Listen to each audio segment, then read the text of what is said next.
이 도표 기억하시고 신약으로 들어가려고 합니다. 에덴 동산 자체가 성소란 말을 썼고, 이제 에덴 동산을 따라하면서 하나님의 특별한 방법으로 계단이 지어졌고, 성막, 그리고 성전, 그리고 예수 그리스도께서 다 이루십니다. 이 부분을 우리가 함께 살펴보겠습니다. 신약 성경에 있는 구절 중에 몇 개만 뽑았습니다. 가장 중요한 말씀은 요한복음 1장 14절, 우리 가운데 거하심에, 거한다라고 하는 단어가 히브리의 단어하고 발음이 비슷합니다. 히브리 말에서는 샤칸, SKN, 샤칸이란 단어를 쓰는데, 헬라어 신약 성경도 SKN, 스케눈이란 단어는 이 텐트 친다는 말입니다. 그래서 사도 요한이 이 텐트 친다는 말로 이 단어를 썼지만, 유대인들이 이 성경을 읽을 때는 머릿속에 샤칸이라는 단어를 기억나게 한 겁니다. 그래서 현대 영어로 된 번역에 보면은 말씀은 우리 가운데 장막으로 오셨음에, 그래서 구약의 장막이 예수 그리스도로 성취되었다고 설명하고 있습니다.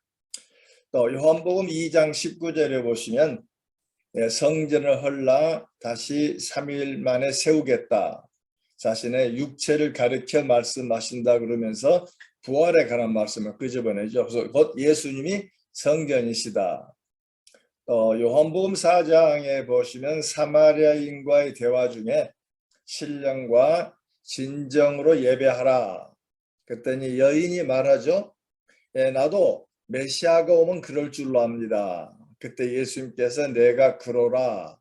근데 참 재미난 것은 요한복음 3장의 성경학자 니고데모에게는 예수님이 자신이 메시아인 걸 밝히지 않은데, 이 사마리아 여인에게는 내가 곧 그라라고 말씀하죠. 신령과 진정으로란 말은 이 신령이란 말은 성령에 관한 얘기입니다. 그 다음에 진정은 또 진리, 요한복음에는 3번 쓰이는데, 이 진리란 말은 예수님의 십자가 사건과 밀접히 연결됩니다. 그래서 이 말의 진정한 의미는 성령과 예수 안에서 예배할 때가 온다. 그러니까 건물 중심으로 주어진, 옛날 솔로몬 성전도 아니고 사마리아인의 성전도 아니고, 이제는 성령 시대가 도입했기 때문에 성령과 더불어 예수 안에서 예배할 때가 온다. 바로 이때라. 내가 그러라라고 말씀하죠. 그래서 요한복음 4장에 주어진 말씀은 굉장히 중요한 새 시대가 시작됐음을 얘기한 부분입니다. 우리 지난 시간에도 언급했습니다만, 구약의 성전은 예수님과 연결되어 있습니다. 우리가 있는 건물과 연결된 것이 아니고, 그 예수님이 성전으로 이 땅에 오셔서, 그래서 마태복음 12장에 보시면 성전보다 더 큰 이가 여기 있다. 그래서 요한복음은 성전보다 더 크니 성전 대신 바로 주님이 이 땅에 오셨고, 새 시대가 시작되어서 이제는 성령과 예수 안에서 예배하라라고 말씀한 부분입니다. 그때 우리들은 어디를 가든지 예수의 영과 더불어 예배하는 우리의 모범이 있어야 되고, 이 부분에서 또 하나 기억할 것은, 예배를 말할 때는 2개를 얘기합니다. 공적 예배, 우리가 얘기한 거 주일날 모이는 거 공적 예배죠. 그러면 사적인 예배는 뭘까요? 많은 부분은 사적인 예배하면 가정 예배를 얘기하는데, 그게 아니고 우리 삶 자체를 예배라고 말합니다. 삶 자체. 나중에 우리 창조 언약을 배우면 에덴 동산 얘기를 배울 텐데, 창세기 2장 15절에 보시면은 에덴 동산으로 아담을 불러 경작하고 지키게 한다. 그 경작이라는 말이 추상 명사로 쓰는 예배와 같은 단어입니다. 섬긴다는 단어인데, 섬김이라고 하는 게 예배란 말인데, 우리 삶 자체를 예배라고 말합니다. 그래서 공적인 예배는 우리가 주일날, 수요일날 새벽 예배는 공적 예배고, 그 다음에 삶 전체의 예배 때문에 어디든지 성령과 예수 안에서 하나님을 섬겨드리는 우리 모습이 있어야 할 줄로 압니다. 또 고린도전서 3장 16절에 보시면 너희가 하나님의 성전인 줄 알지 못하느냐. 그래서 우리 그리스도의 몸, 그리스도의 믿는 자가 하나님의 성전이란 말했고, 또 고린도 후서 6장 16절로도 같은 말이 나옵니다. 곧 우리 몸이 우리가 성령의 전이고 하나님의 성전이다. 우리가 성경 하나 찾아보려고 합니다. 에베소서 2장 22절. 에베소 2장 22절 교회에 대해서 가장 잘 설명할 말씀입니다.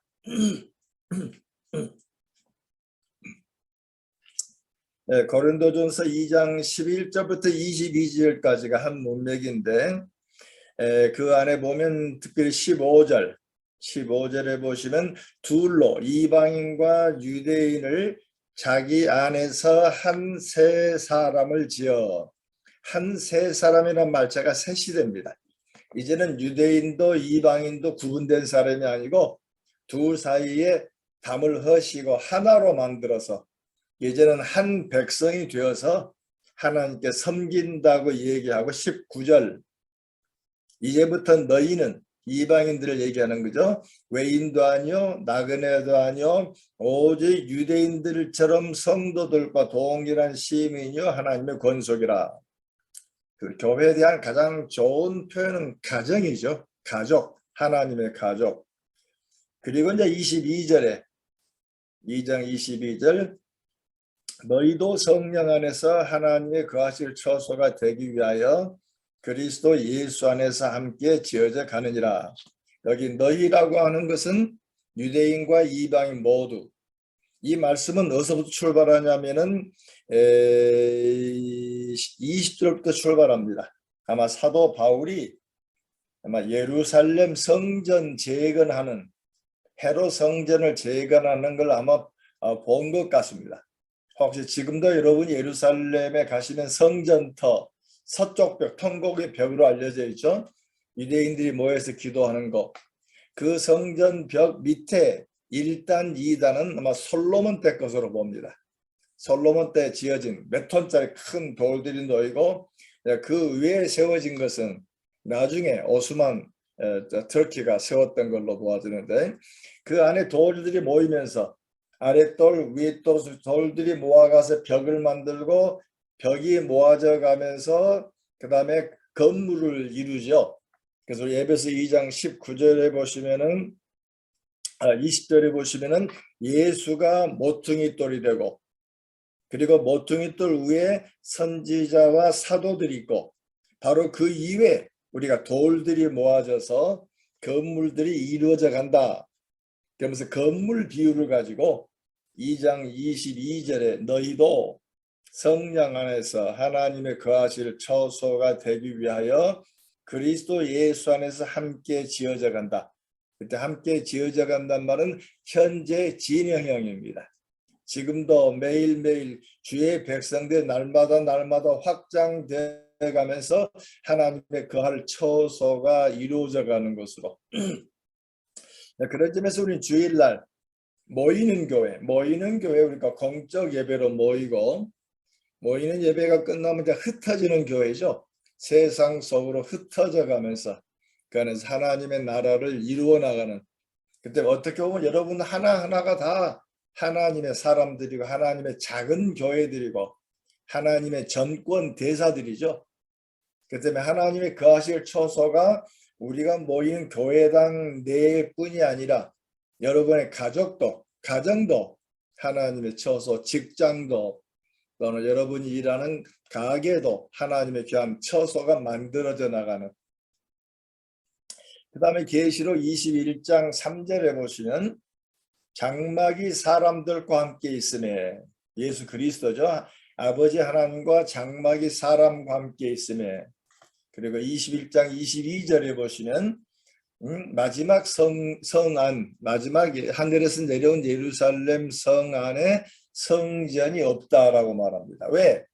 하늘 아버지와 예수님이 성전이시기 때문에 그 성경 전체를 하나로 보면 에덴 동산에 하나님께서 아담과 더불어 임재하셨고 그 임재하신 동일한 하나님이 여러 가지의 이 방편을 통해서 제단, 장막, 성전 그리고 그리스도로 이 땅에 육체를 입고 오셨고 이제는 주의 영과 더불어서 우리 안에 계신 하나님이 이제 마지막 주님이 재림하실 때 우리와 함께 하실 것을 약속하고 보여줍니다. 그때 우리가 눈에 보이는 건물이 아니고 우리 안에 있는 성전 대신 예수 그리스도와 더불어 있는 삶 속에서 우리 하나님의 임재를 중심으로 정확한 신앙이 유지되기를 바랍니다. 그 때문에 교회도 아름다운 하나님의 선물입니다.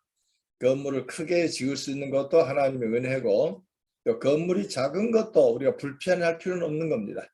중요한 것은 하나님께서 우리와 함께 내주하신다는 사실이 이해되어지면 그래서 지난번에도 그런 말씀 드렸습니다. 기존 교회를 다닌 사람이 들어오면 작은 교회를 들어오면 자기가 또 교회를 지어야 된다는 부담감을 갖습니다. 그래서 작은 교회 오래 머물질 않죠. 그래서 지난번에 그런 제가 도전을 했습니다. 불신자를 불러서 예수를 믿게 하고 예수를 믿는 사람의 공동체고 가족이고 확대 가족이란 사실이 이해되어지면 그건 작은 교회들입니다. 오히려 그런 교회들이 5가정씩 모이는 교회를 수십 개를 만들어가는 것도 하나님의 방법이기도 합니다. 그 때문에 교회는 크기도 아니고 숫자도 아니고 예산도 아니고 프로그램도 아닙니다. 주님께서 우리 속에 내주하시는 주의 백성들이 모아져 가면서 그래서 에베소 2장 22절처럼 날마다 하나님의 거하실 처소가 이루어져 가는 그 사역을 우리에게 주신 줄로 압니다. 이 그림은 예수님 당시 때 솔로몬의 성전으로 보아집니다. 아마 이 모형도로 여러분 예루살렘 가시면 시온 호텔에 가면은 옛날 예루살렘 도시가 만들어져 있고 그 위에 성 모형이 나옵니다. 그래서 여기에 성전에 올라가는 다리, 계단이 있고 그 계단은 하나는 좀 길고 하나는 짧습니다. 올라갈 때 성전에 올라가는 노래 박자에 맞춰서 아마 노래 부르도록 하지 않았나. 그리고 여 안에가 2군데 여기 하나 있고 여기 안에 이 문을 통과해 나오면 여기에 요 문 하나가 수전문이라 되어 있고 여기 올라오면 헌금궤가 있습니다. 올라와서 헌금궤 그리고 여기는 솔로몬 회랑입니다. 솔로몬 회랑. 우리 왕궁에 가면 기둥들이 쭉 있죠. 햇빛을 피하도록. 2층은 귀족들을 위해서 만든 자리로 보아지게 되고 이쪽이 감람산입니다. 그러니까 성전은 이쪽 동쪽을 보고 있습니다. 동쪽, 서쪽은 왕족들과 귀족들, 헤롯 왕궁이 이쪽에 있습니다. 그 왕이 마차로 와서 여기 내려서 걸어 들어오는 걸로. 그 다음에 여기 지금 계단이 있습니다만은 혹시 나중에 예루살렘 가시면 이거 계단이 없고 성전 끝, 요 계단이 닿는 요 끝만 남아 있습니다. 그래서 옛날 성전이 이렇게 올라가 있는. 그래서 요한복음 2장에 보시면 예수님이 성전에 들어가서 장사하는 사람을 다 쫓아내는 예가 나옵니다. 그래서 일반적으로는 우리가 종종 잘못된 이해가 그림을 보면 예수님이 지붕이 있는 곳에 들어가서 짐승을 쫓아내는 그림이 나오는데 그 그림은 잘못됐습니다. 그럼 지붕이 있는 건 교회입니다. 예루살렘 성전은 여기 지붕이 있는 곳은 제사장과 레위인 외에는 못 들어갑니다. 그래서 지금 이 성전 내에서 짐승을 쫓았다는 것은 지붕이 아니고 성전뜰 요 뒤에 보면 양문이라는 데가 있습니다. 그래서 양을 가져올 때 그 앞에 물로 씻겨가지고 아마 들어오는 걸로 여자들 이 부분이 여인들의 뜰들이 있고 그래서 아마 이 장사하는 사람들이 성전뜰 깊이 들어온 것이 아닌가라고 일반적으로 생각합니다. 근데 최근에 고고학자들이 발굴하다 보니까 요 층계 밑에가 시장입니다. 시장, 상점이 많이 발견됐습니다. 그래서 아마 양이 이 안에 들어간다는 건 좀 말이 안 맞아요. 그래서 아마 이 부분, 양을 파는 일들, 여기 있으니까 하나님께서 성전을 거룩해 기도하는 집이다 하고 쫓아냈던 걸로. 왜냐하면 에스겔서에 보면은 하나님께 예루살렘을 버리신 이유가 왕궁이 성전에 붙어 있으니까 성전이 잘못됐다라고 꾸짖는 말씀도 나옵니다. 그래서 일반적으로 이에는 성전 뜰에서 장사한 사람이 있었을 것이다라고 생각하지만 오히려 또 다른 하나의 해석으로는 이 부분에서 장사하는 사람이 있지 않았겠는가. 그리고 요 밑에는 다윗 성도입니다. 다윗 도성, 귀족들이 사는 곳입니다. 그래서 장사치들이 와서 막 장사하지 않았겠는가라고 여기기도 합니다.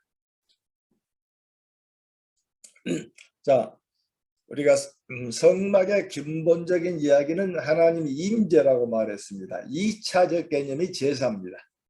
1차 개념은 하나님의 임재, 하나님께서 백성 중에 계십니다라고는 일종의 상징적인 시청각적인 하나님의 장막 성전이었다면은 두 번째는 성전은 제사 드리는 곳입니다. 그래서 우리는 제사를 드린다. 우리는 제사를 드린다라고 쓰는데 히브리 말에서는 이 가까이 간다, 이 approach, 가까이 간다란 말의 사역형으로 씁니다. 그래서 제사를 드린단 말은 하나님이 나로 하여금 가까이 오게 한다, 접근하게 한다. 그래서 하나님께서 우리에게 은혜를 베풀어 주는 것이죠. 근데 우리가 제사를 드림으로 구원받는 게 아니고 하나님이 이미 우리를 구원자로 세우셨기 때문에 하나님의 은혜에 감사해서 제사를 드리도록 하나님께 가까이 오게 하신다. 하나님의 주도권이죠. 인간 주도권이 아니에요. 우리가 뭘 정성을 들이면 하는 것이 아니고 하나님 이미 우리를 구원을 베푸시고 은혜 사람으로 세우신 다음에 하나님 안에서 살다 보니까 우리가 자주 넘어져요.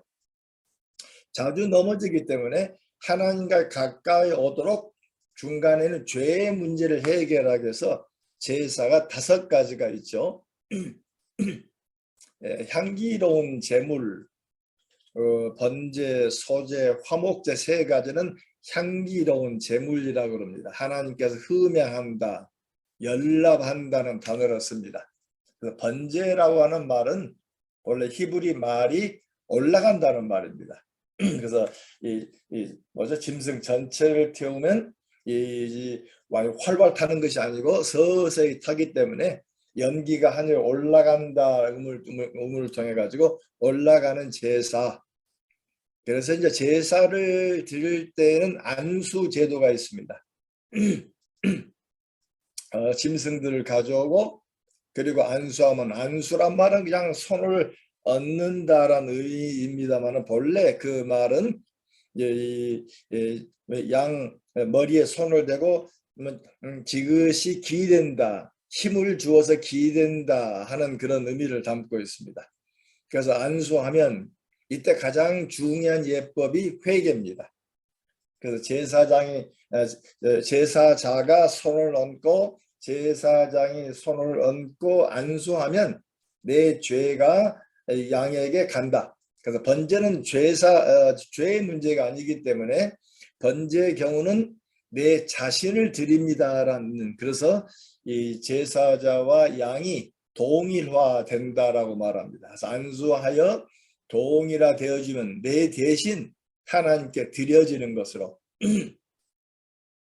그 다음에 가죽을 제외한 모든 것은 하나님께 드리고 짐승은 제사자가 죽입니다. 레위기 1장에 보면 제사자가 죽이는 걸 나중에 이제 후반부 들어와서 레위인과 제사장이 많아질 때 아마 레위인이 도왔던 걸로 보입니다. 그러니까 제사는 내가 죽는데 내 대신 짐승을 내가 죽임으로 말미암아 내 자신이 죽었습니다 라고 하는 의미를 담고 있습니다. 소제는 날곡지 들을 때 이 소자란 말은 작을 소자가 아니고 간소할 때 소자입니다. 그래서 우리 종종 손님 대접하면서 소찬입니다. 소찬은 작다는 말이 아니고 소찬은 곡식, 고기가 하나도 없이 곡식과 채소로 준 자그마한 상입니다 라고 할 때 소찬이라는 말을 씁니다. 근데 우리는 많이 차려놓고 소찬이라 그러니까 이 소자는 작은 의미가 아니고 곡식, 채소로 드린다. 그래서 날곡식 또는 요리한 걸 드립니다. 그래서 날곡식을 가져오면 그 한 움큼하고 유향을 조금 올립니다. 그 다음에 고기 제사, 짐승 제사를 드릴 때 유향을 쓰지 않습니다. 나중에 이스라엘 유다 후기가 되니까 제사가 잘못 범람하는 바람에 유향과 향료를 많이 드리게 됐습니다만 그건 잘못된 거고, 유향은 비쌉니다.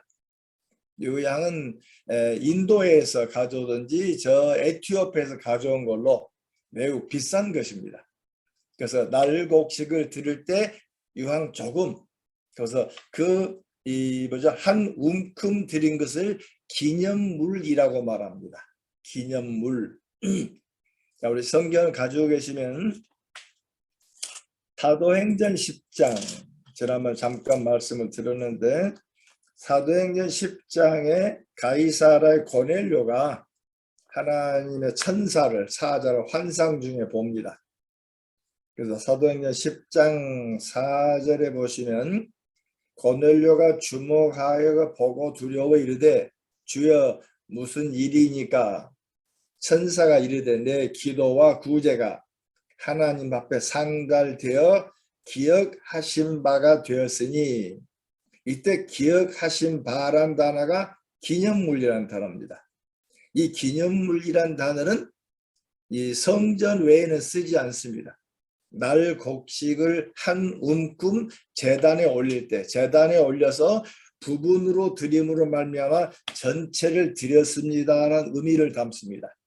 그래서 일부 기념물로 놓고 남은 전체는 제사장에 줍니다. 제사장의 식품이 되죠. 그래서 이때 한 움큼 올리는 걸 기념물이라고 하는데, 지금 고넬료는 이방인입니다. 이방인 집에서 드린 기도와 구제가 하나님께 기념물이 되었다. 그러면 유대인이, 그 당대 경건한 유대인들이 이 고넬료 이야기를 들으면 이건 말도 안 돼, 말도 안 돼, 어떻게 이방인 집에서라고 아주 강력한 얘기입니다. 근데 놀랍게 성전에 임하신 하나님이, 천사가 이방인 집에 나타나 가지고 내 기도와 구제가 하나님께 기념물이 되었다. 참 놀라운 은혜죠.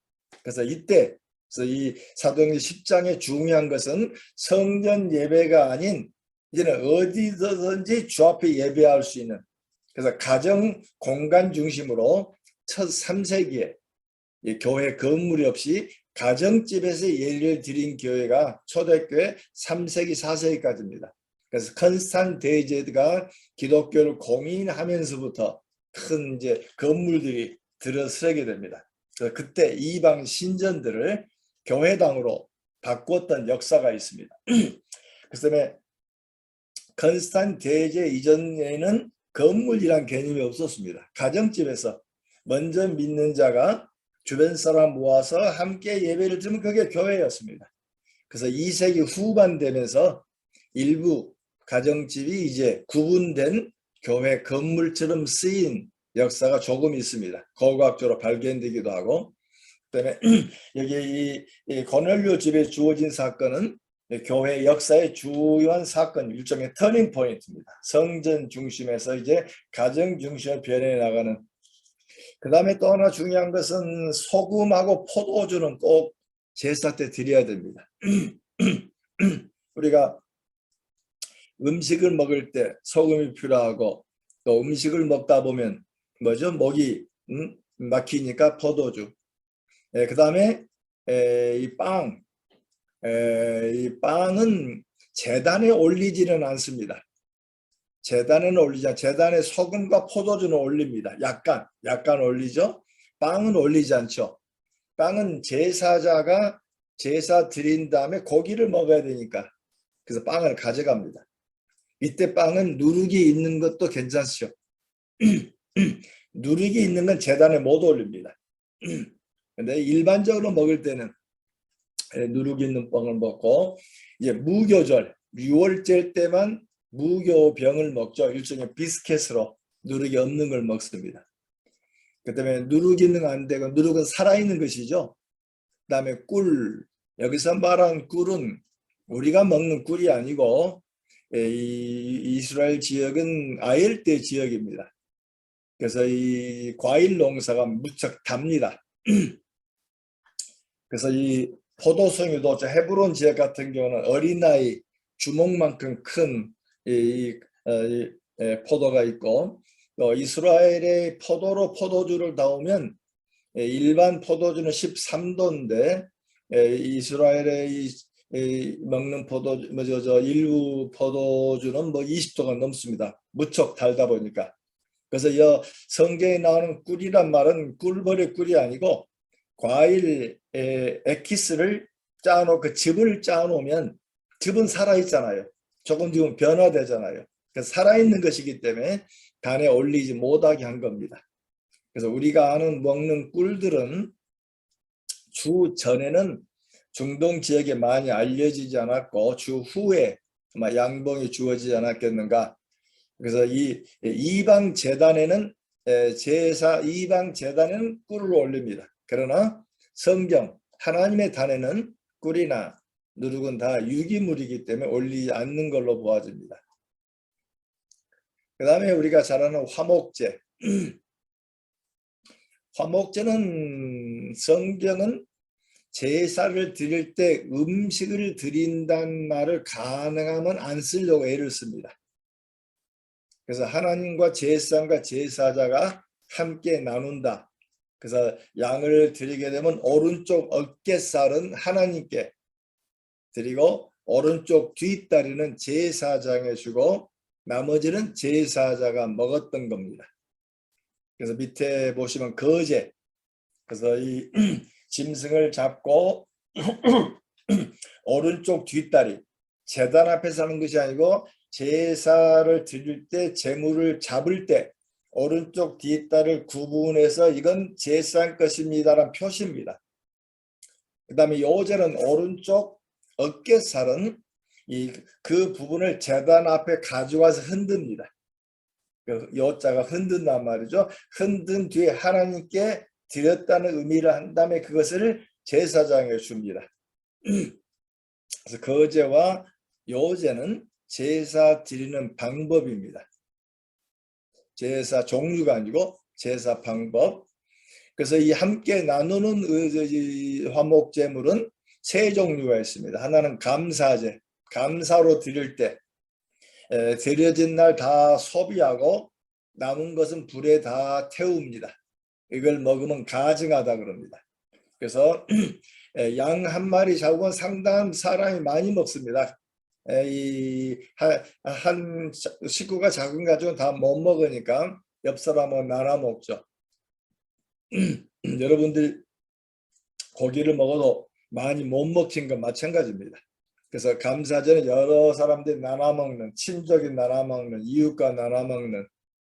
그 다음에 서원제, 어떤 서원을 할 때 그것은 이틀까지, 다음 날까지 소비하게 되어 있고, 자원제도 마찬가지입니다.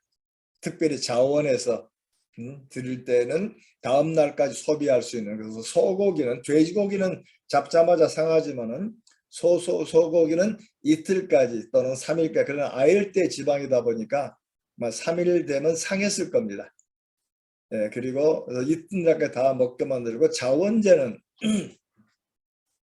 흠 있는 것도 드릴 수가 있습니다. 특별히 광야 시대 때, 가나안에 처음 들어갔을 때 고기를 먹기 위해서 저 멀리 있는 지역에서 고기를 먹고 싶을 때 함부로 잡을 수 없으니까 초창기에는 전부 제단에서 잡았던 걸로 봅니다. 그래서 자원제, 고기를 먹고 싶을 때 성소에 와서 잡아서 먹는데, 이때는 흠이 있는 것도 암컷도 드릴 수가 있습니다.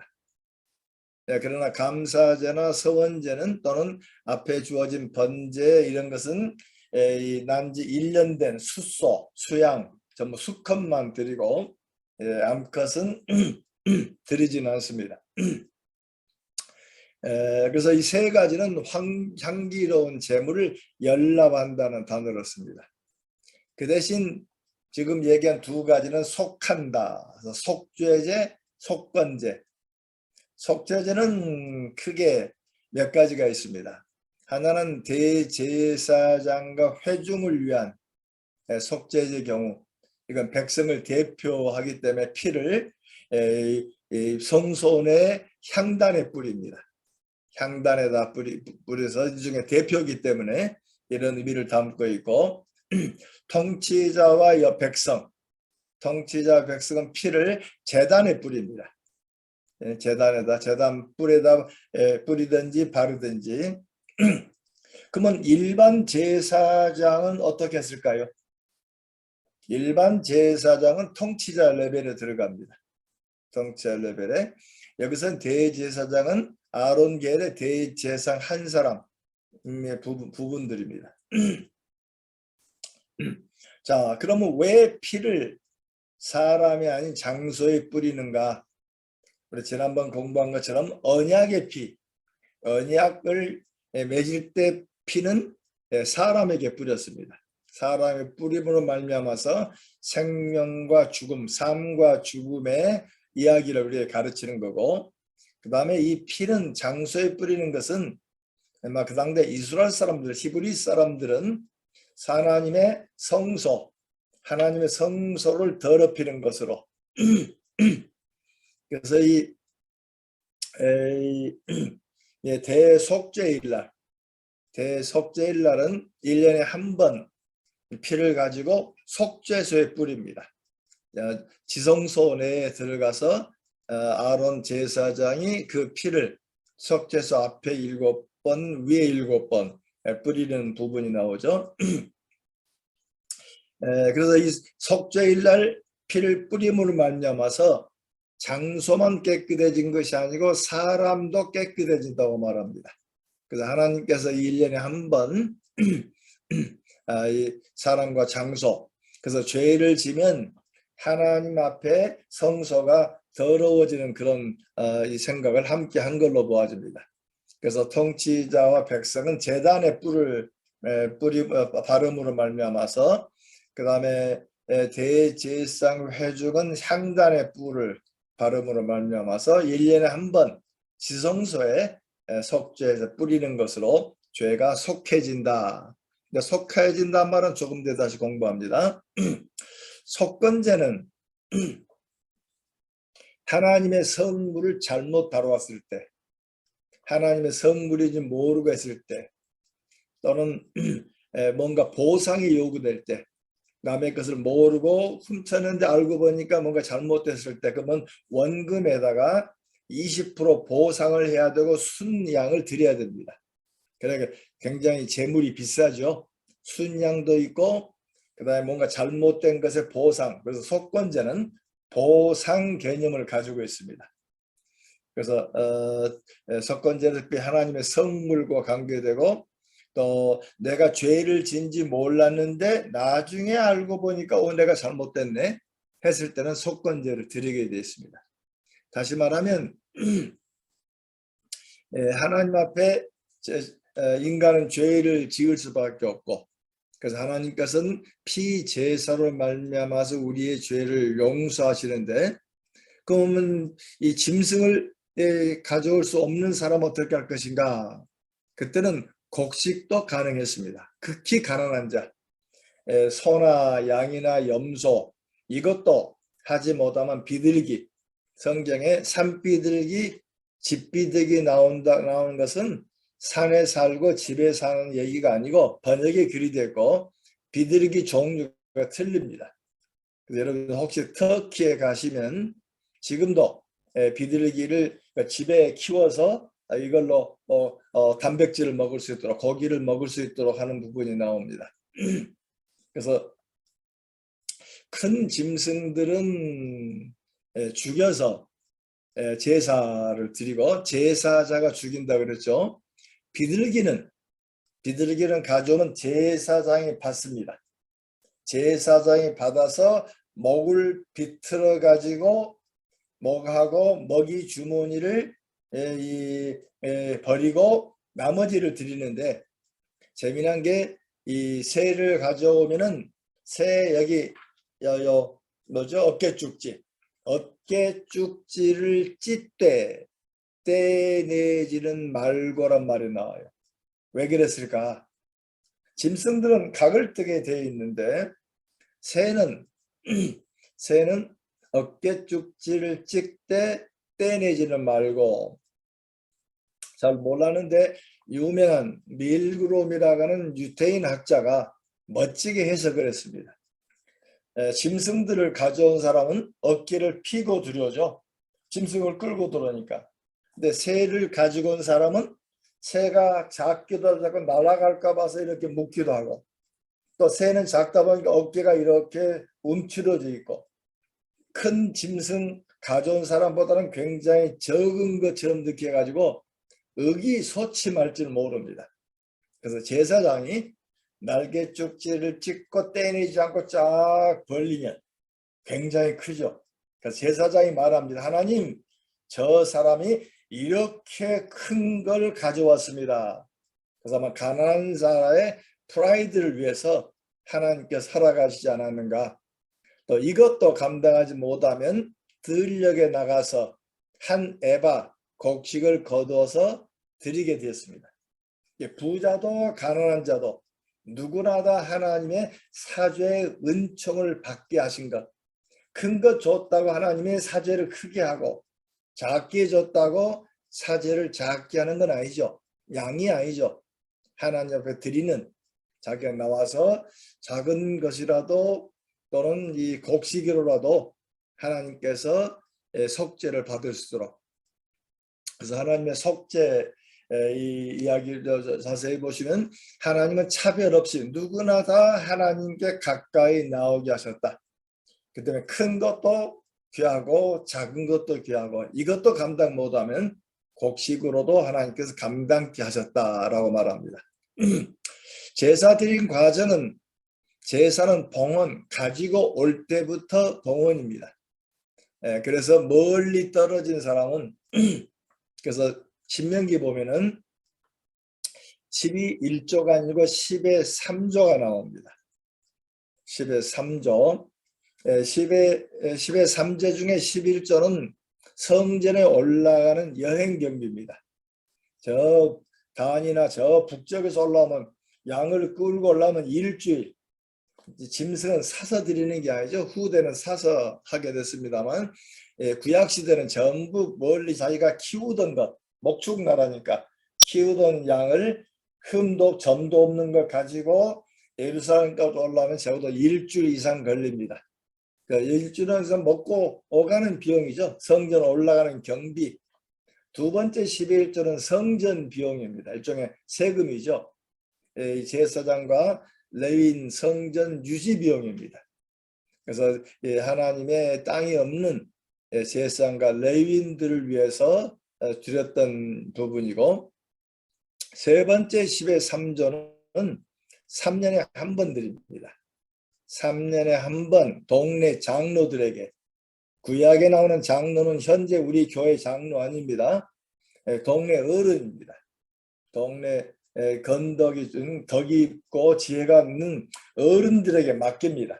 어른들이 그 지역에 땅이 없는 자들, 고아, 과부, 이때 고아란 말은 친족이 없어서 천의 고아, 그 당대 땅은 남자들에게 상속이 되기 때문에 아버지가 없으면 이 땅을 거둘 수가 없습니다. 다시 말하면 땅의 소산을 먹을 수가 없죠. 가까운 친족들이 있으면 도와주지만 친족마저 없는 고아, 친족마저 없는 과부, 그 다음에 나그네들, 다시 말하면 땅의 소산을 먹을 수 없는 사람을 위해서 나눠주었던, 그래서 일종의 세 번째 11조는 지금으로 말하면 사회보장기금입니다.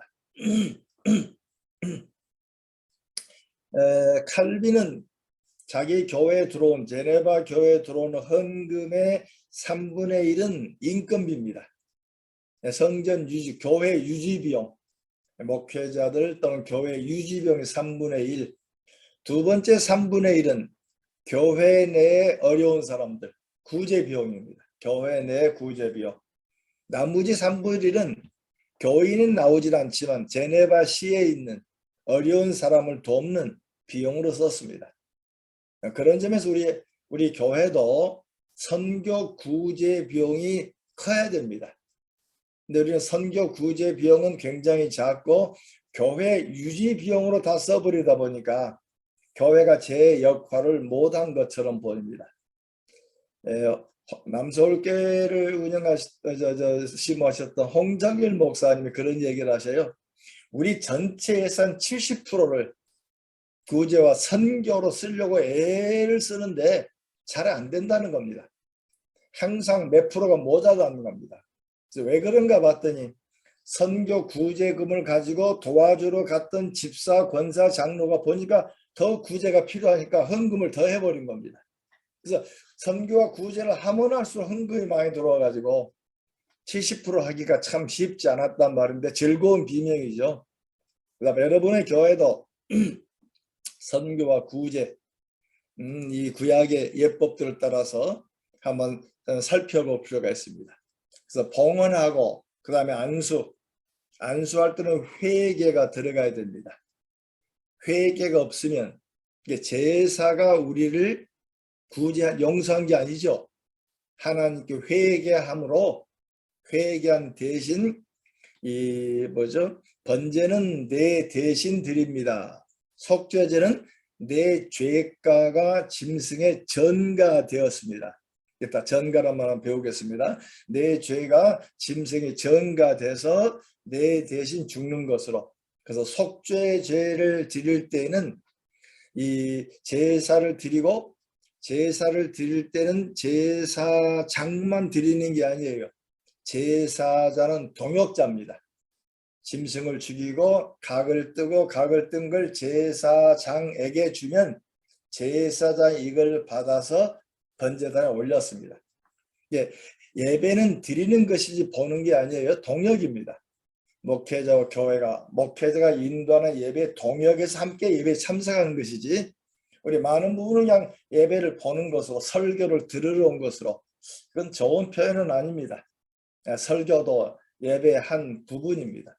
그래서 그 당대 제사자들은 동역이었고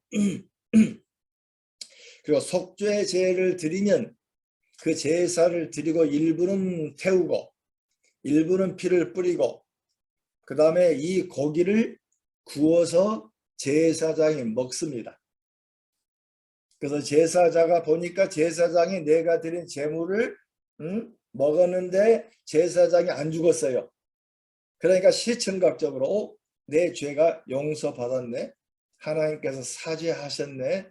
일종의 시청각적 의미를 많이 담고 있습니다.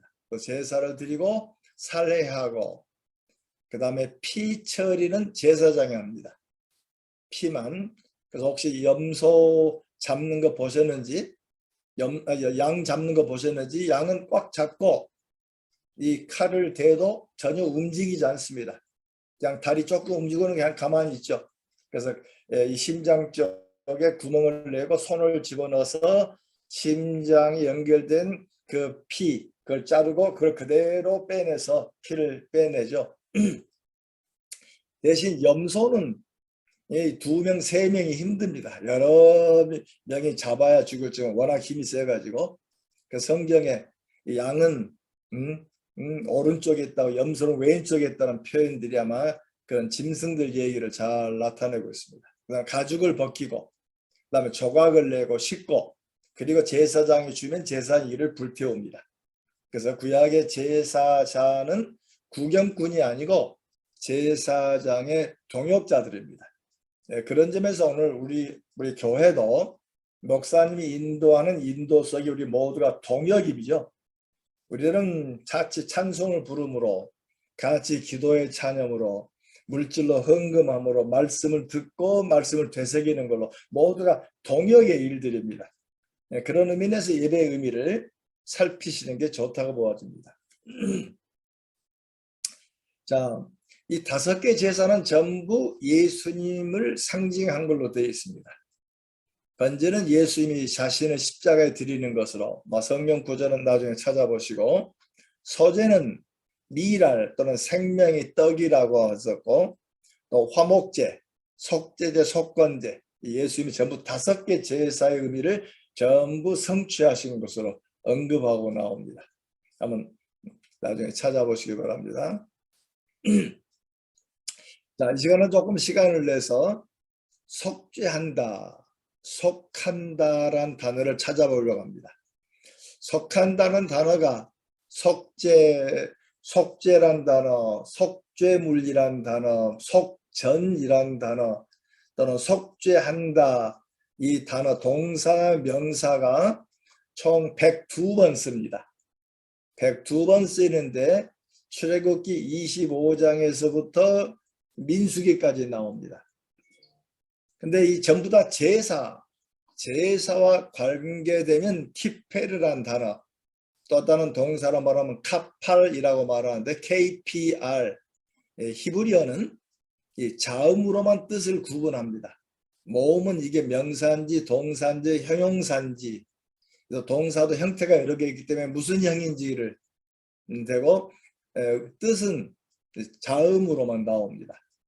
그래서 본래 자음은 카팔이란 단어인데, 이 속죄할 때는 피헬령을 써서 키페르란 단어를 씁니다. 그러면 이 카팔이란 단어가 무슨 뜻일까? 논란이 참 많습니다. 일부는 제거한다, 우리 죄를 제거한다. 근데 전통적으로는 죄를 덮다라는 의미로 해석했습니다. 죄가 덮다. 그러면 죄를 이 제사 용어, 아까 말한 102번 쓰일 때 제사와 관련될 때는 다 속한다, 속죄한다, 그냥 전문 용어입니다. 무조건 이 단어만 나오면 속한다. 그러다 보니까 이제 학자들이 속한다는 단어가 뜻이 뭔가, 그 성경에 카팔이란 단어가 제사와 관련 없이 쓰는 경우가 2번 있습니다. 제사 문맥이 아닌데 나오는 단어가 2번 나옵니다. 그러면 성경 찾아오시면 창세기 22장일 텐데 32장이 아니고 창세기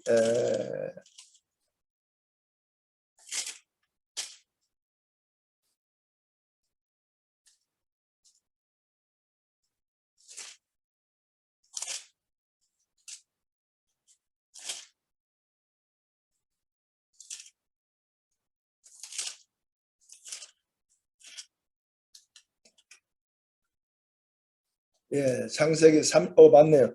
창세기 32장 20절.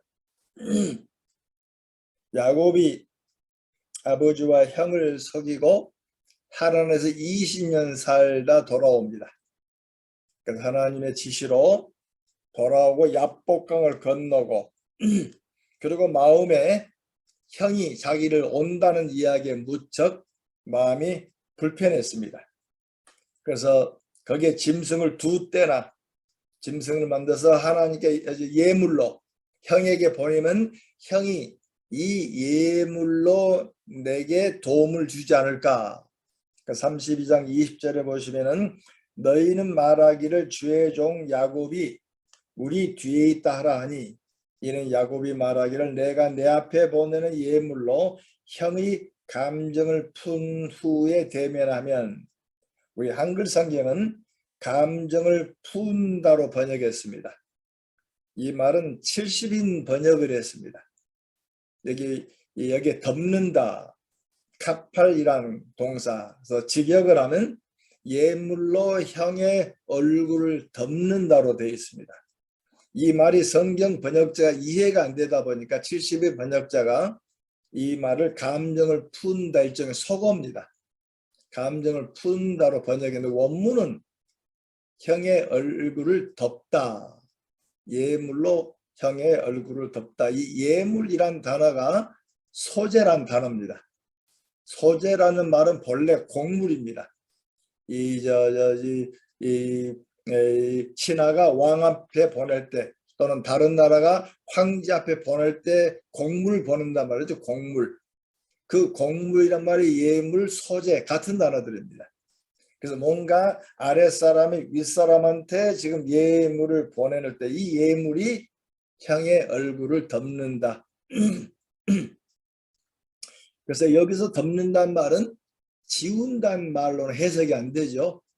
예물로 형의 얼굴을 지우고 그래서 덮는다. 그래서 아까 말씀한 대로 수거로 감정을 풀었다. 뭐 그렇게 번역을 한 겁니다. 자, 또 다른 단어는 사무엘상 12장 3절. 사무엘상 12장 3절에 보시면은 이 백성들이 사무엘에게 왕을 세우라고 요청을 하죠. 그때 사무엘이 왕을 세우면서 백성들을 꾸짖는 말씀 속에 12장 3절에 나옵니다. 내가 너희와 함께 출입했지만 내가 언제 너희들에게서 뇌물을 받은 적이 있느냐? 내가 네 소를 빼앗았으면 네 나귀를 빼앗았느냐? 누구를 속였느냐? 누구를 압제했느냐? 내 눈을 흐리게 하는 뇌물을 여기서 뇌물이란 말은 이 속전이란 단어입니다. 제사에 쓰일 때 제사와 관련되는 속죄금이란 말입니다. 속죄금, 속전. 이 속전이란 말을 72년 번역자들은 뭐라고 번역했냐면은 리트론으로 번역했는데 이 말은 노예를 풀어주는 몸값입니다. 그래서 이 성경에 주어진 속전, 속죄금 우리가 잘못했는데 짐승 제사 대신에 하나님께 물질로 우리를 받으실 때가 있습니다. 12번 썼는데 12번 중에 10번은 속죄금이고 2번이 뇌물입니다. 여기서 한번 쓰이고 잠언서 한번 쓰이는데 이때 뇌물. 그래서 결국 물론 하나님께 그런 말을 쓰면 참 난처하지만 우리가 짐승 제사를 드리면 일종의 하나님께 뇌물을 주는 듯한 그래서 이 사무엘이 말할 때 내가 네 나귀 네 소를 내 눈을 흐리게 하는 나는 뇌물을 받은 적이 없다.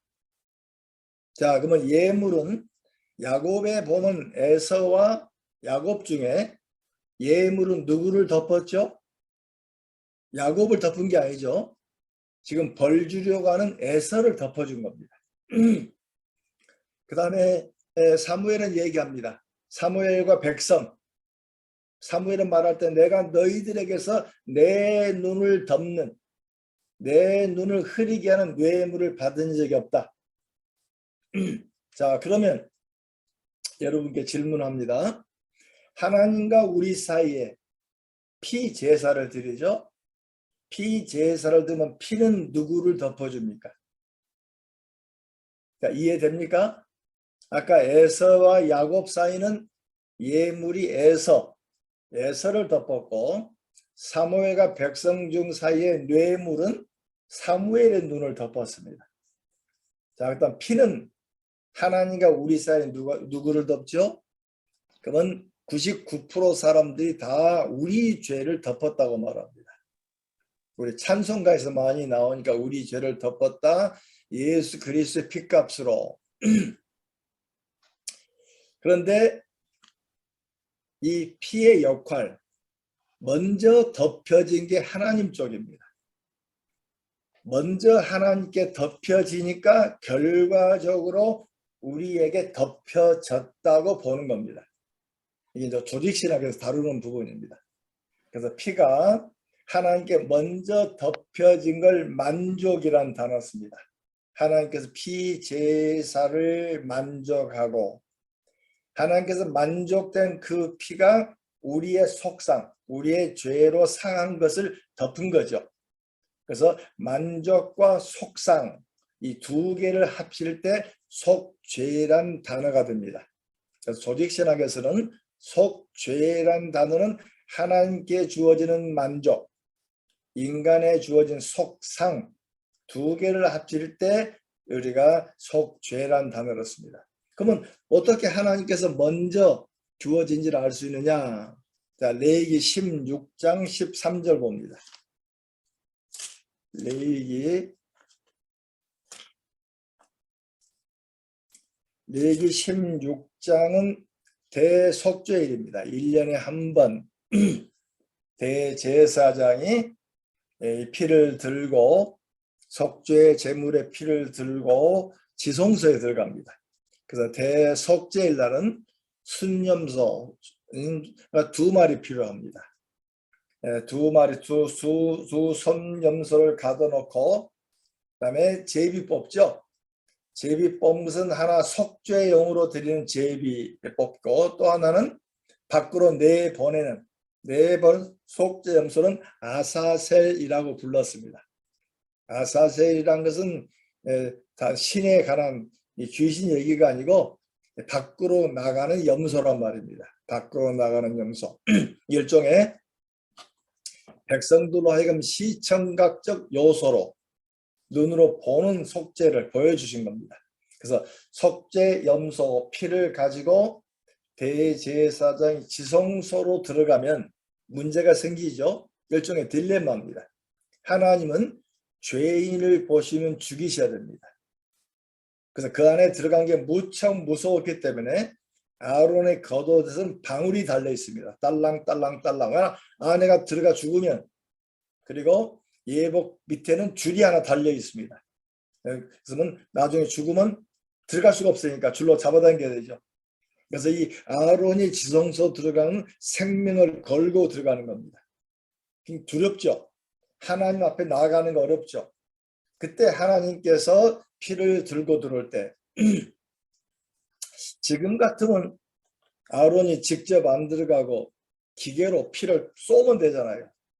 피로 핑 하고 쏘면 지성소 법궤 위에 7방울, 앞에 7방울 가면 되는데 성경은 기계로 하지 않고 사람이 직접 들어옵니다. 아론이 들고 들어와요.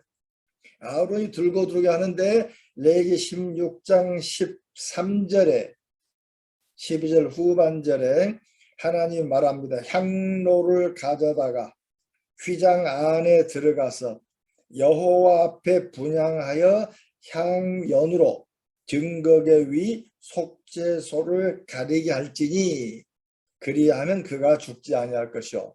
피는 누구를 가리죠? 속죄소가 먼저 가려지죠. 다시 해보세요. 여기 하나님의 보좌가 있고 법궤 뚜껑이죠. 아론이 들어갑니다. 피는 중간에 있어요. 피가 아론을 보호한다고 말하지 않았어요. 연기를 피우고 들어가면 연기가 하는 역할이 뭐냐면 속죄소가 먼저 덮여지는 겁니다. 덮여지니까 결과적으로 아론이 덮여진 거죠. 그래서 이 이야기를 우리가 좀 쉽게 설명하면 하나님께서 아론이 들어오는데 향연을 피우고 들어오니까 하나님께 나 아론 본 적 없다. 나는 향연만 봤다. 그리고 아론이 뿌린 피만 내가 봤을 뿐이다. 라고 지금 얘기하시는 부분이죠. 그래서 향연이 속죄소를 가리운 것처럼 피가 먼저 하나님께 만족되어지는 겁니다.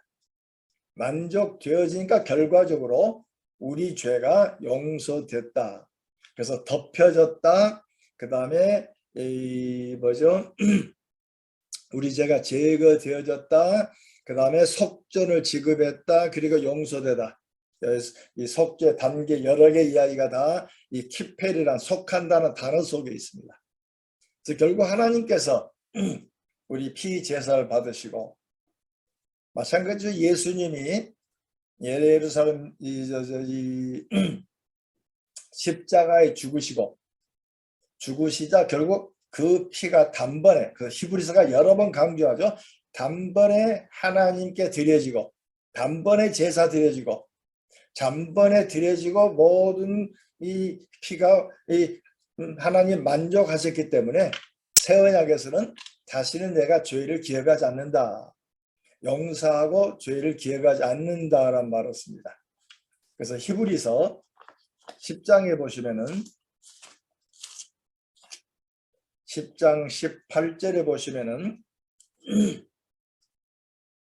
이것을 사하셨은즉, 그래서 지금 예레미야의 31장 새 언약이 성취된 걸 얘기하면서 이것을 사하셨은즉 다시 죄를 위하여 제사 드릴 것이 없다. 우리는 예배가 제사가 아니에요. 가톨릭은 제사라고 말하지만 우리 히브리서 10장 18절 때문에 제사가 아니라 예배입니다. 찬송과 감사입니다. 그 다음에 제물은 우리 자신이 이미 깨끗함을 받은 우리 자신이 주님 앞에 제물로 여겨지는 것이지 주님이 다시 죽는 그런 언급은 없습니다. 이미 하나님께서 만족하셨기 때문에. 그 성경의 피는 레위기 17장 11절에 나옵니다. 육체의 생명은 피에 있음이라. 내가 이 피를 너에게 주어 단에 뿌려 생명을 위하여 속하게 하였느니 생명은 피에 있으므로 피가 죄를 속하느니라. 이 말 자세히 보시면 피 자체가 죄를 속한 게 아니에요. 하나님께서 피 제사를 가지고 하나님의 방법대로 제사가 드려졌기 때문에 그 일로 피가 너희 죄를 속했다는 것이죠. 예수 그리스도 피가 우리 모든 것을 다 용서하시고, 그 때문에 성경이 적은 완전 속죄를 얘기해요. 이미 우리는 예수로 말미암아 완전히 용서되어지고, 그러나 매일매일 넘어지는 우리의 작은 죄들 때문에 또 주 앞에 성결을 위하여 기도하는 그 때문에 이 구속이라 하는 것은 하나님께서 구속은 세 가지로 설명합니다. 루터 교회에서는 하나님의 은혜가 만인들에게 온다. 만민 구원을 얘기해요. 누구나에게나 하나님의 은혜가 오는데 내가 피하지만 않으면. 그래서 루터교의 속죄 신학은 션, S-H-U-N, 션이란 단어, 션이란 말은 피한다는 말입니다. 하나님의 은혜가 누구에게나 임하는데 내가 피하지만 않으면 구원받는다. 그거 좀 성경적은 아니죠. 웨슬리안은, 감리교는 하나님께서 은혜를 베푸셔요. 구원을 베푸시면 내가 하나님의 구원을 내가 잡아야 돼요. 코오퍼레이션입니다. 하나님께 은총을 베푸시고 내가 걸맞는 행함이 있어야 돼요. 기도가 있고 뭐가 있고 그래서 감리교적 상황은 행함을 상당히 많이 얘기합니다. 코오퍼레이션입니다. 하나님께서 구원의 손길을 베푸시면 내가 잡으면 칼빈주의는 하나님의 주권입니다. 하나님께서 내 손을 딱 잡는 거죠. 너는 내 사람이야. 그럼 하나님께 붙잡힘을 받았기 때문에 하나님의 순종과 섬김이 있는 거죠. 구원은 인간의 섬김에 달리지 않았어요. 오해하시면 안 돼요. 구원은 하나님의 주권적 은사입니다. 내가 믿으려고 믿을 수 있는 게 아니에요. 여러분 뒤를 되돌아보면 그때 내가 친구 따라가서 믿었지. 그때 계기가 되지만은 입술로 고백하는 건 내가 고백한 게 아니에요. 성령이 고백하신 겁니다. 저도 70 넘은 생활을 더 뒤를 되돌아보면 내게 가장 큰 축복은 하나님이 나를 부르시고 믿게 하신 거죠. 내 마음을 여시고. 믿음이라 하는 것은 구원이라는 것은 하나님의 주권에 있습니다. 그 때문에 내가 구원을 잃어버린다 안 잃어버린다라고 말하기 어려워요. 그래서 이 속죄는 조금 더 설명하죠. 능동적인 하나님이 눈을 가리움으로 만족을 얻은 거고, 수동적 개념은 속상이죠. 상한 걸 속했다. 이 두 개를 합친 겁니다. 근데 속죄는 만족이란 개념하고 속상이란 단어를 보았을 때, 근데 우리는 인간이기 때문에 항상 우리 편에서 해석하려고 합니다. 그러나 종종 우리 교회 내에서도 예수님은 나를 위하여 죽으셨습니다. 주님은 나의 구세주입니다. 우리 한국 교회는 구세주란 고백이 참 많아요. 그렇지만 성경 보면 구세주란 단어보다는 주님이란 고백이 더 많습니다. 사도행전에 곳곳에 주인 주님이란 말이 나오고 구세주란 말은 2번밖에 안 나와요.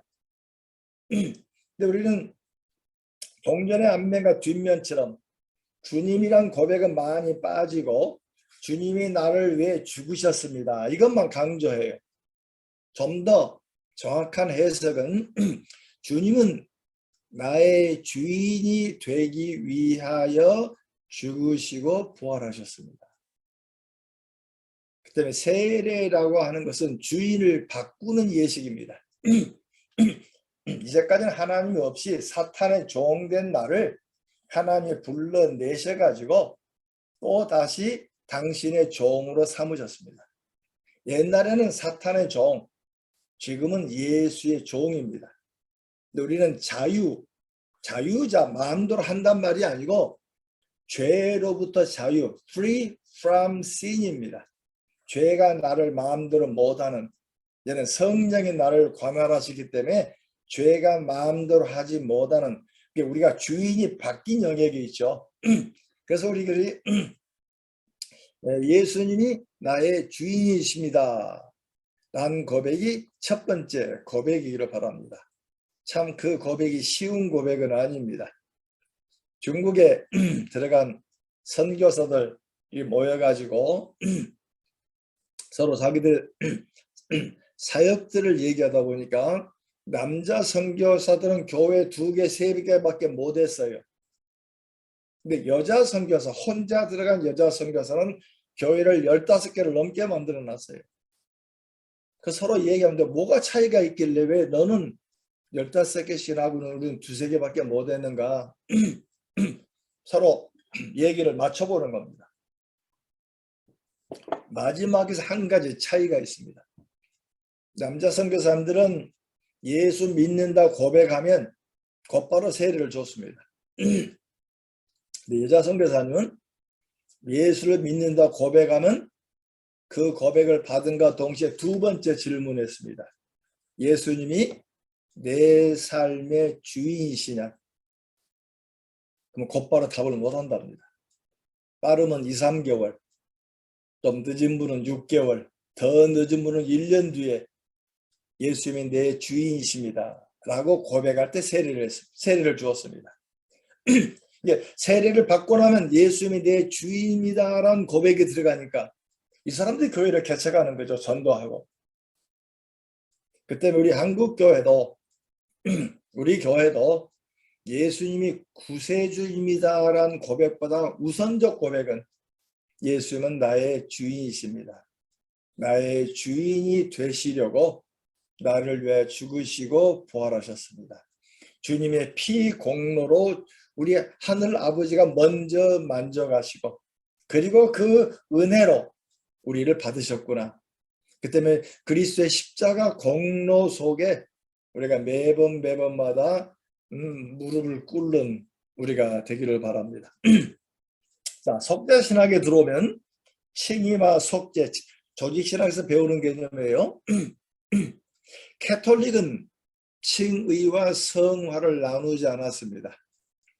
종교개혁자들이 발견한 위대한 교리가 2개가 있습니다.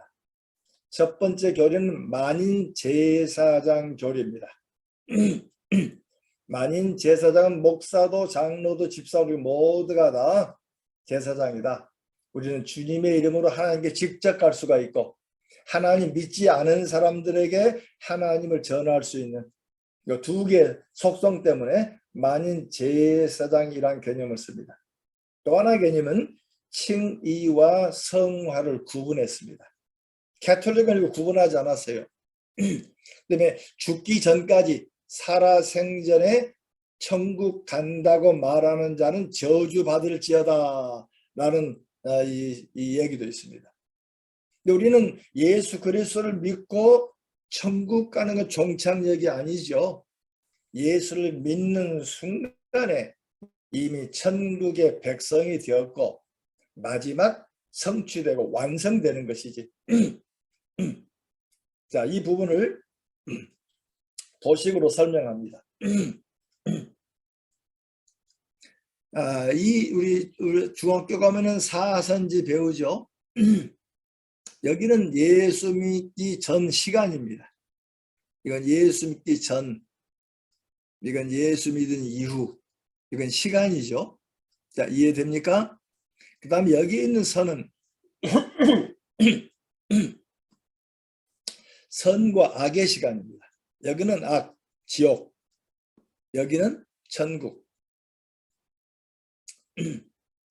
우리 신학생들한테 이 그림 그려주고 1, 2, 3, 4 얘기하면 우리가 어디 있냐라고 얘기하면 상당히 많은 사람이 여기 있다 그럽니다.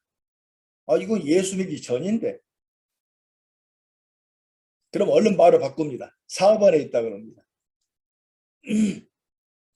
또 일부 사람은 여기 있다 그럽니다. 예수 믿기 전에는 전부 여기 있습니다. 요 위에는 로마서 3장에 보면 의인은 없나니 한 명도 없다. 그래서 우리 신학생들한테 심청전 얘기를 합니다. 심청이가 소설 속의 사람이지만 실제 인물이었으면 1, 2, 3, 4 중에 어디에 들어가냐? 상당수가 심청이 여기 들어간다 그럽니다. 아니, 로마서 배웠잖아. 의인은 하나도 없다고 배웠잖아. 아, 그렇지. 머릿속에 교리하고 머릿속에 생각하고 차이가 있다 그러면 신학을 제대로 배운 게 아니죠. 일반 사람이면 이해가 되는 신학도 그런 게 할 말 없죠. 심청도 여기 있어요. 이 안에서 높고 낮음이에요. 근데 예수를 믿는다는 순간에 의의 100% 의의 100%로 불러주신 분이 주님이십니다. 이걸 칭의라 그럽니다. justification, 칭의.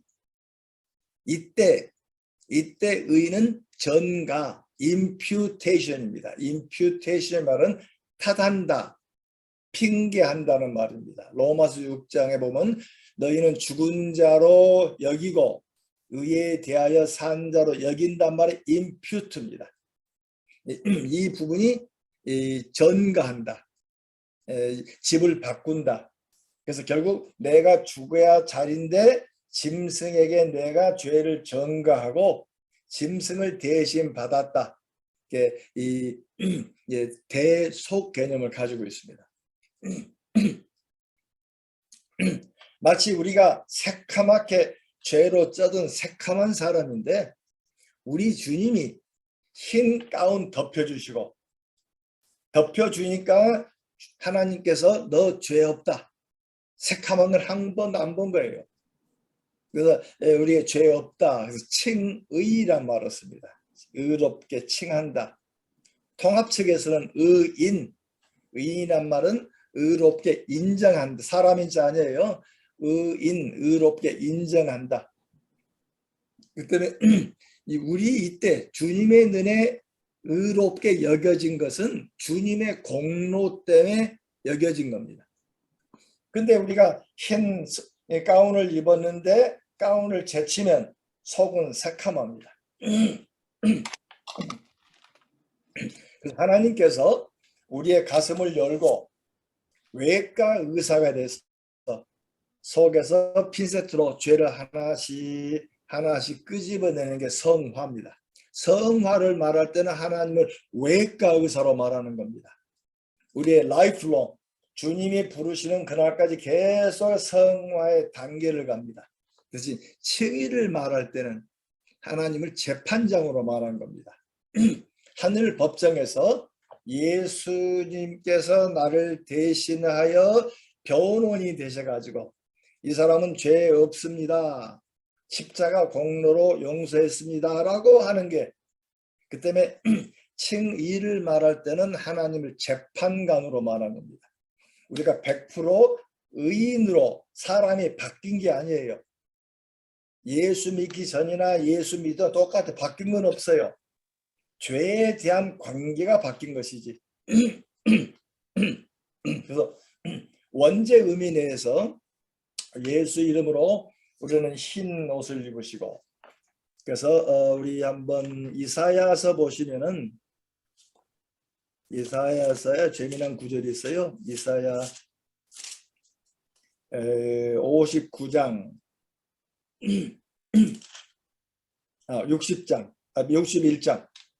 이사야 61장 10절 아주 재미난 단어가 나와요. 그가 구원의 옷을 내게 입히시고 공의의 겉옷을 내게 더하시니, 아주 참 정확한 칭의 표현이에요. 하나님이 구원의 옷을 입히시고 공의의 겉옷을 덮이시고 예수님이 십자가 공로로 우리를 덮여주셨기 때문에 하나님과 관계가 회복되었습니다. 그전까지는 하나님을 모르는 사람이었는데 하나님과 관계가 회복되니까 하나님이 너는 내 사람이야 하고 주권적으로 우리를 부르신 겁니다. 그 주권적으로 부르시는 그 공로는 주님의 공로입니다. 주님의 공로 때문에 의의 100% 이때 이렇게 표현할 수가 있죠. 우리가 하나님의 율법을 지킨다고 애를 쓰고 내가 집을 지었어요. 집을 지었는데 30%짜리밖에 집을 못 지었어요. 근데 주님은 구약의 율법에 비추었을 때 100%의 집을 지었어요. 100% 지은 집을 30%짜리하고 바꾼 겁니다. 이게 바꾸는 게 다 이루었다. 다 이루었다란 말이 원래 상업 장사 용어입니다. 내가 다 지불했다. 그래서 결국 주님께서 내 잘못된 것 가져가시고 당신이 지은 것을 내게 주어서 예수님이 하나님 앞에서 저 사람이 의의 공로를 이렇게 세웠습니다 라고 변호해 주시는 거죠. 그래서 결국 바꾼, 그래서 전가 집을 바꿨다 했는데 참 번역을 잘한 것 같아요. 그래서 결국 예수님의 공로, 예수님의 공로로 그 의의 겉옷을 입고 의롭다 여겨졌다라고 말합니다. 또 마태복음 22장에 보시면은 천국 비유가 나옵니다. 마태복음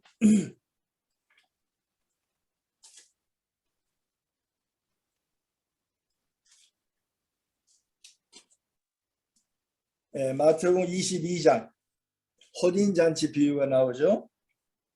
혼인잔치를 마련하고 그래서 사람들을 불렀더니 뭐 나는 이거 한다 이거 한다 이거 한다고 다 한 사람도 오지 않았습니다. 그래서 22장 6절에 보시면 종들 뭐죠? 7절에 보시면 임금이 군대를 보내어 그들을 다 진멸하고, 그리고 9절에 재미난 표현 나와요. 네거리 길에 가 사람을 만나는 대로 혼인잔치에 청하여 오라.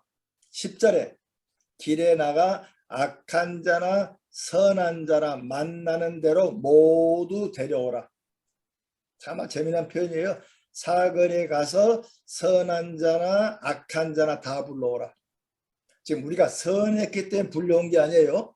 악했지만 의의 겉옷을 주시고, 그리고 11절에 보니까 임금이 손님을 불러왔는데 예복 입지 않은 한 사람을 보고 12절 예복을 입지 않고 여기 들어왔느냐 하고 내쫓았더니 이를 갈며 울더라 그랬죠. 그러면 예복은 누가 줬죠? 길가에서 우리 불려왔어요. 예복은 왕궁에서 줬습니다. 예수님의 십자가의 공로로 우리에게 줬어요. 근데 그 중에 바리새인 같은 사람이 있어가지고 자기 옷이 더 좋은 겁니다. 그래서 왕궁에 주는 옷을 안 입었어요. 그랬더니 왕이 그를 내쫓았다고 말하죠. 결국 우리가 이사야서 말씀처럼 공의의 겉옷을 입혀주시고 죄 없다, 너는 의롭다, 십자가 공로로 너는 깨끗게 되었다 선포하는 게 칭의입니다. 그러나 성화는 아직 우리가 죄성을 가진 육적 몸을 가지고 있습니다. 넘어지고 일어나고 넘어지고 일어나고 이제 아무리 넘어져도 요 밑에 내려가지 않죠. 이 perseverance는 견인입니다. 견인. 다른 교파에는 없는 교리입니다. 장로교회에 있는 주요 교리입니다. 이 칼빈은 예정을 얘기했습니다. 구원이라고 하는 것은 하나님의 절대 주권이다. 하나님께 이미 주권적으로 부르셨기 때문에 하나님께서 부르는 자는 절대로 놓치지 않는다. 내게 오는 자는 결단코 내쫓지 아니하고. 왜? 구원은 하나님께 있는 거죠. 그때 인간의 행위로 구원이 결정된다란 말은 성경적으로 안 맞다는 겁니다. 그러나 아까 감리교는 코오퍼레이션입니다. 하나님께서 구원의 손을 내밀 때 우리가 잡아야 됩니다. 그러다 보니까 견인 교리가 없습니다. 인간이 뭔가 행함으로 드러내야 됩니다. 그래서 본래 감리교적의 이야기들, 우리 찬송가도 보시면 백장 이전 찬송가는 주로 장로교 찬송입니다. 백장 이후 찬송가는 본래 감리교 찬송가입니다. 그래서 예수 믿으니 오래된 분들은 합동 찬송가란 말 기억하시죠? 왜 합동인지 압니까? 장로교, 감리교 합쳐가지고 만든 게 합동입니다. 근데 한국 분은 노래를 부르기 좋아하는데 한이 많이 맺히다 보니까 자기 감정 노래가 많아요. 현재 우리가 좋아하는 노래는 다 백장 이후에 있는 감리교 찬송들입니다. 내가 뭔가 하고 하나님께 뭘 드리고 이런 이야기를 좋아해요. 그러나 백장 이전 있는 이 칼빈적 찬송가는 하나님의 창조, 은혜, 하나님을 찬양하는 노래가 많습니다. 동양 정서는 뭔가 내 감정을 드리려는, 그래서 우리 동양 종교의 가장 잘 표현된 단어가 정성입니다. 정성을 드리면 sanctification은 정성은 아니죠. sanctification, 성화를 인도하시는 것도 성령님이십니다. 우리가 잘못됐을 때 성령님 우리 속에서 죄를 깨닫게 해주십니다. 그러다 보니까 말씀을 읽다가 깨닫고, 그래서 우리들은 가장 좋은 부분은 기도할 때 성경 덮고 기도하는 것이 아니고 성경을 읽어가면서 말씀을, 하나님께서 말씀을 주시고 성경 읽다 보니 내가 이 말씀을 잘못 지켰네. 하나님, 내가 잘못됐습니다. 내 저를 용서하시 바랍니다. 내가 긴가민가 했는데 성경 이렇게 말씀한 거 보니까 내가 맞았네. 하나님 감사합니다. 하나님을 찬양합니다. 말씀을 듣는 거하고 기도하는 게 같아야 되죠. 제가 뉴욕에서 교회를 개척하고 신입반을 가르쳤습니다. 그중에 예수 믿은 처음 믿은 사람의 기도를 가르쳐서, 기도는 전하는 겁니다. 하나님께 전하는 겁니다. 하나님 말씀을 듣고 하나님께 답하는 겁니다. 그래서 이분에게 몇 번 참석하셨길래 기도 한번 해보세요. 저 기도 한 번도 안 해봤는데요. 아니, 아까 배웠잖아요. 기도는 전하라 그랬잖아요. 그래서 이거 하다못해 전화를 한 겁니다. 하나님, 내가 전화 한 셈 치고 한 말씀 드리겠습니다. 하나님, 나를 믿게 해주셔서 감사합니다. 응? 전화 한 셈 치고 그러니까 사람들 다 가슴이 출렁거린 거죠. 기도는 전화입니다. 말씀을 듣는 시간, 답하는 시간. 근데 우리 한국 분들은 말씀 듣는 시간 따로 있어요. 기도하는 시간 따로 있어요. 이게 말씀도 기억이 많이 안 나요. 기억이 많이 안 나니까 전부 달라는 기도만 하죠. 축복해 주세요. 이것 주세요. 이것 주세요. 하다 보니까 만약에 여러분의 이 아들이 전화만 대고 달라고만 얘기하면 불편하죠. 아버지와 대화하면서, 어머니와 대화하면서 감사한 말도 있고, 어머니 지난주가 이런 일도 있었습니다 하면서 얘기가 되어져야 되는 걸로. 그래서 sanctification에서는 하나님께서 우리를 도와주시고 자, 여기에 점점점 있는 것은 이 땅에서 100% 성화가 이루어지지 않습니다. 이 땅에서 완전 기독교를 말한다면 잘못입니다. 이단에서 많이 얘기하고 카톨릭이 얘기합니다. 그리고 주님이 부르시면 영화 단계로 갑니다. 이제는 육신의 몸을 벗고 완전히 영적인 하나님의 사람이 되죠. 근데 카톨릭은 이것하고 다른 그림을 그립니다. 카톨릭이나 일반 종교는 다 이런 그림을 그립니다. 예수 믿기 전에 여기 있다 그럽니다. 다 지옥이라 그럽니다. 예수를 믿는 순간 하나님의 의가 우리 핏줄 속에다 주입했다고 말합니다. 인젝션, 주사 놓는다는 말이죠. 하나님의 의를 우리 피 속에 혈관 속에 주입해 주니까 하나님의 의가 우리 속에 돌고 돌면서 우리 몸을 의롭게 만들어서 100% 의이 되면 천국, 100%가 못 되면 연옥. 그래서 그들은 천국, 연옥, 지옥을 얘기합니다. 우리 성경은 66권이지만 카톨릭은 성경이 72권입니다. 외경이 6권 더 있습니다. 외경 속에 연옥 개념이 있습니다. 근데 종교 개혁자들은 이 연옥, 이 종교 개혁을 하면서 66권만 정겨놓고 외경은 뺐습니다. 첫 번, 외경 속에 필요 없는 게 들어있어요. 행위 구원 개념이 있고 연옥 개념이 있어요. 그리고 외경은 주후 3세기 전에는 발견되지 않습니다.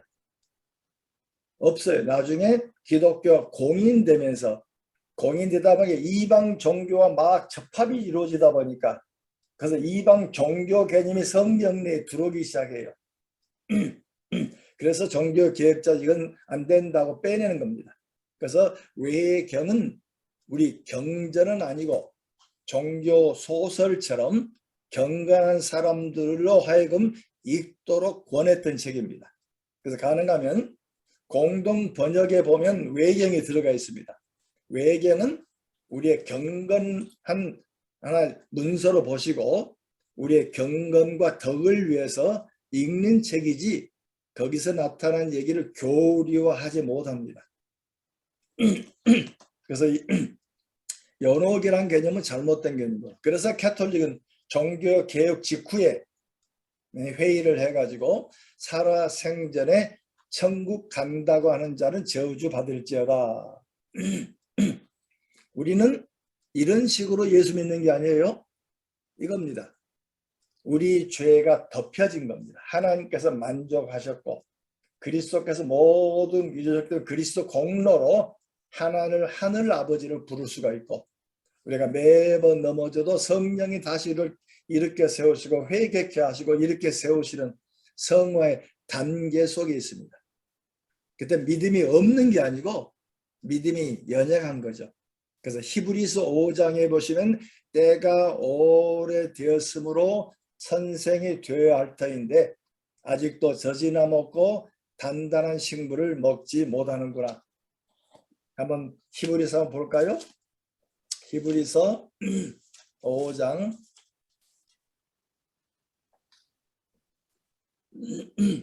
5장 11절부터 6장 3절까지가 한 문맥입니다. 그래서 5장 12절에